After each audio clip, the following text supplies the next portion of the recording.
கள்ளக்குறிச்சி அருகே திமுக அதிமுகவினரிடையே மோதல் ஏற்பட்டுள்ளது. கூடுதல் தகவல்களை வழங்குவதற்காக செய்தியாளர் பாலாஜி இணைந்திருக்கிறார். அவரிடம் கேட்கலாம். பாலாஜி, இந்த மோதலுக்கு என்ன காரணம்? அங்கே என்ன நடக்கிறது?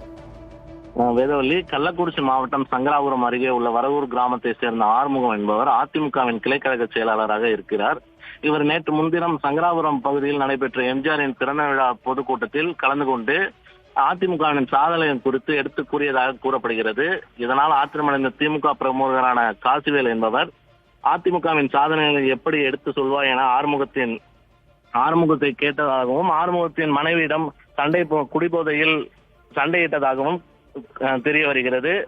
இதனால் நாங்கள் அப்படித்தான் செய்வோம் என ஆறுமுகத்தின் மனைவி சொல்லிவிட்டு மீண்டும் வீடு திரும்பியுள்ளார். இதனால் ஆத்திரமடைந்த திமுக பிரமுகர் காசிவேல் மற்றும் அவரது ஆதரவாளர்கள் ஆறுமுகத்தின் குடும்பத்தினர் மீது அவர்கள் வீடு மீதும் கண்மூடித்தனமாக கொலைவெறி தாக்குதல் நடத்தியுள்ளனர்.